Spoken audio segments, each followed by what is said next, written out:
How much of our mental and emotional health is affected by how healthy our brains are? We've seen what brain damage does to people. We understand how neurological disorders affect people in their everyday lives to where many have special needs. Now, if you don't have these issues, does that mean your brain is healthy? I can guarantee you right now that many, if not most people, are walking around with unhealthy brains. And the reason I know this, for one, is because many, if not most people, are walking around dehydrated. And in my opinion, that may have a lot to do with the fact that everybody is drinking bottled water. But that is another water discussion. Some people are walking around with energetic imbalances that is causing their brains to malfunction throughout the day, in many cases without them being aware of what's going on.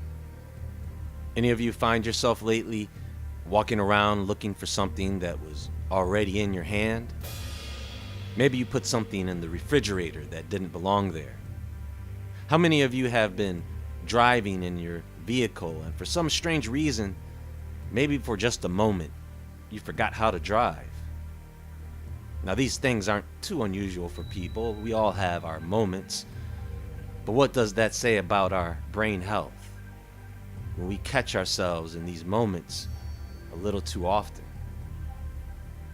So let us briefly explore brain health and what we can do to boost our brain power and function. Because an unhealthy brain is like a broken down transmission tower. It makes it harder for you to transmit and receive frequency. Because when we are talking about mind over matter, this matters.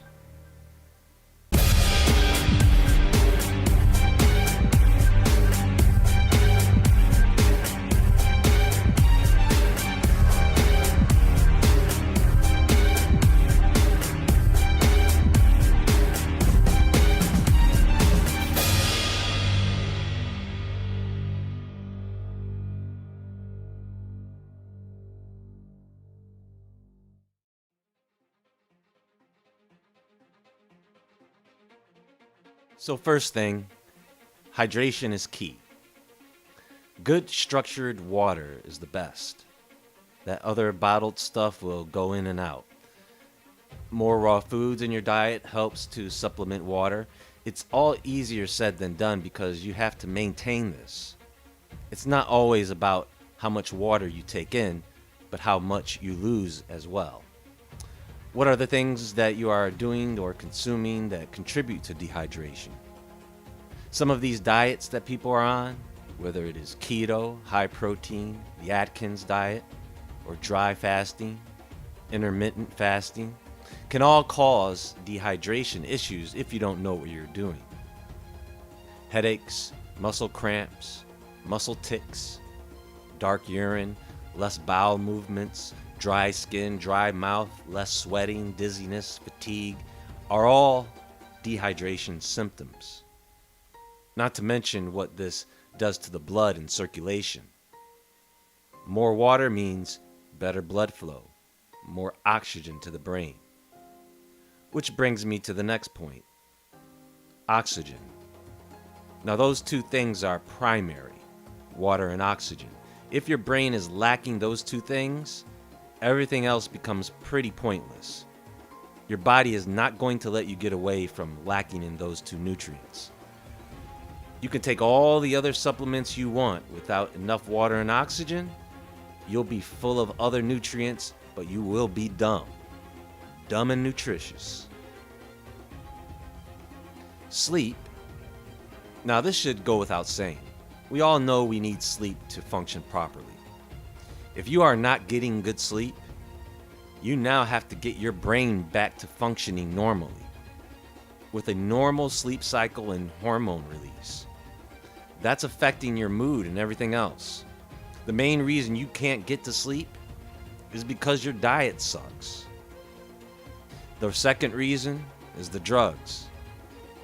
All these life hacks people use to get to sleep is all temporary when the true issue is left unresolved. So here's something that is often overlooked when it comes to brain health, and this is free radical damage. Now, internally, you have mitochondria, peroxisomes, sometimes there is inflammation, you exercise, there is phagocytosis. These are some of the things that produce free radicals in the body. Smoking, radiation, pollutants in the air, in the food, solvents, ozone. These are some of the things that are external sources. So this means what? Antioxidants, of course, and also grounding. If you haven't watched that presentation yet, go back and watch the video I did on grounding or earthing.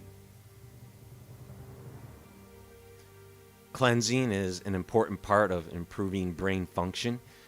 You know how many people are walking around with candida overgrowth and don't even know it?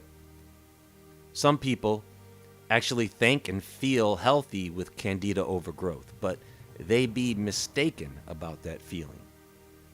Anyone who has used antibiotics probably has candida overgrowth because the antibiotic killed off virtually all the good gut bacteria, allowing the candida to become a fungal infection. And the most classic condition of candida overgrowth is brain fog. Parasites are a major concern for me these days, as it should be for others. They contribute to the massive increase in neurological and psychological, physiological diseases, and in some cases, what I would refer to as spiritual diseases, which is another topic of conversation I hope to have soon with you. Check this out. 2 billion people have a brain parasite. Here's why many haven't noticed. More than 2 billion people are infected with a brain parasite spread by cats and contaminated meat, but most will never show symptoms. A new discovery from the University of Virginia School of Medicine explains why, and that finding could have important implications for brain infections, neurodegenerative diseases, and autoimmune disorders. This is probably something we should consider, especially how these things get into our bodies. We all know that the omega fatty acids, oils, fish oils are popular supplements to boost brain health, along with almost every other supplement on the market. You would have a chest full of supplements to take if you could take all the supplements that are good for brain health and function. Take a look at this. Studies suggest that cosmic dust can boost brain power and lower LDL cholesterol levels. Pyrroloquinone is an organic compound discovered in the space dust that permeated outer space.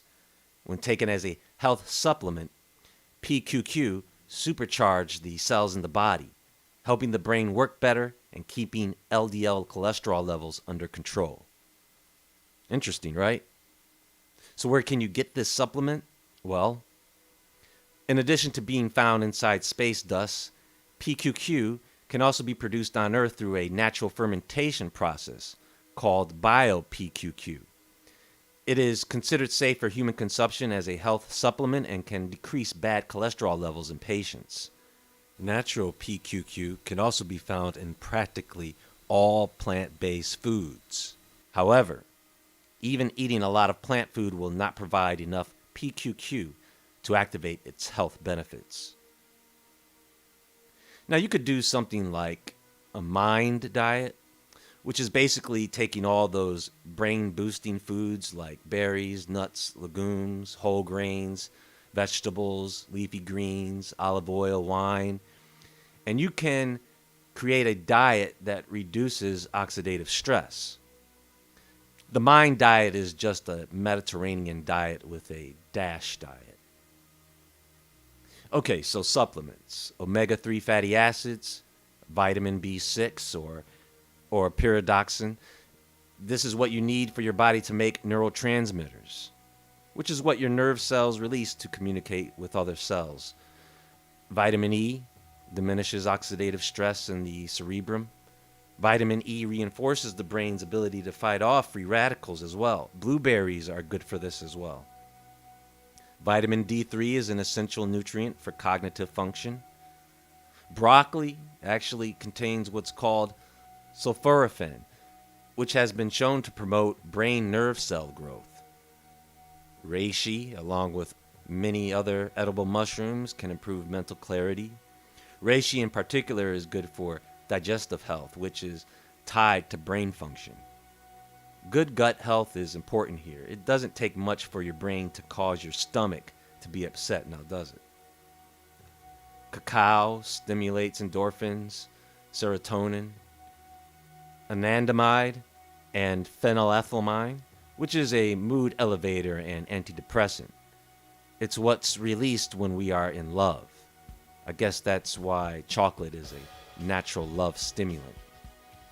Maca, brown and orange spices like turmeric and curcumin are all healthy foods really that can work the hypothalamus and the pituitary gland. Purple foods tend to be great decalcifiers for the pineal gland and just good brain food in general. Deer antler velvet, melatonin, nutrients that stimulate your body's HGH production and promote healthy sleep dramatically increases brain function and cognition. There are well over 45 distinct nutrients your brain needs, many of which the brain makes itself. It's just what it doesn't make, you have to put that in with food. One of the issues that we face today is that people are in a cognitive decline for many factors. I will tell you something interesting about that, however. There was a study done on how to detect possible brain disease and cognitive decline involving balance testing. This is actually a fun test to try out at home. If you can't stand on one leg for 20 seconds, here's what it could say about your brain. Researchers at the Center for Genomic Medicine at Kyoto University in Japan asked about 1,400 people to stand with one leg raised and their eyes open for up to 60 seconds. Everyone tried this twice. Best times were used for analysis. Then, using MRI, the researchers scanned everyone's brain. They found that those who struggled to balance for 20 seconds had cerebral small vessel disease, even though they weren't exhibiting any classic symptoms. SVD is related to stroke, dementia, and even Parkinson's. Among the balance impaired, 15% had one microbleed brain lesion, 30% had two, and 16% had one arterial brain blockage, 35% had two. In addition, those with the shortest balance times generally had the lowest mental performance scores. See, the idea here is the young brain, old brain theory, and that is if you can stand on one leg with your eyes closed longer than 15 to 20 seconds, then your brain is still young. But of course, most people who take this test fail. Where do you stand? Many of you have heard of brain zapping, and this is basically using any electronic device to stimulate brain activity. This can be beneficial for some people, but because, again, of the FDA, the effectiveness and overall safety of these devices is unknown. These are things you have to actually research and try yourself. Although this is such an artificial way of stimulating the brain, I don't know if I can recommend it. Which kind of reminds me about neuroplasticity. Let me show you something. In childhood, brains have experienced expectant plasticity. The organ anticipates learning from the environment, and this phase continues until about our mid-20s. At that point, the brain isn't fully formed, nor are its various sections all connected, which explains why we now understand that children and teenagers simply can't understand some consequences of their actions. Then in early adulthood, the brain is mature and we enter the experience-dependent plasticity phase.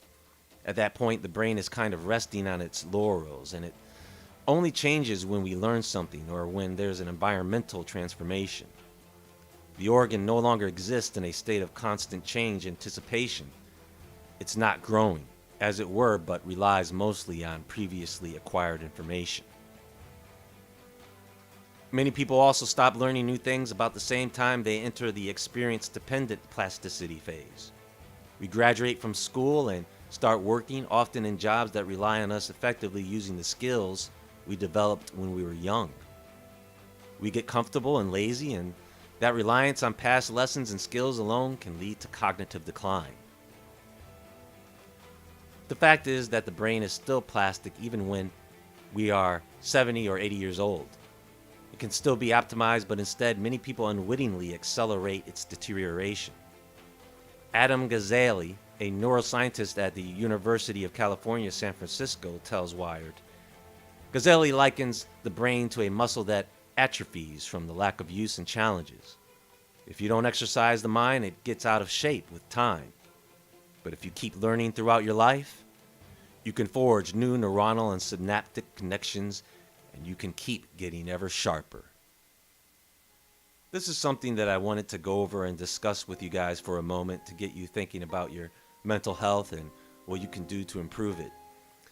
Very simple changes in your lifestyle and diet. But of course, like many other things people could be doing to improve their overall health, negligence is an extreme thing. There is more to come, so stay tuned.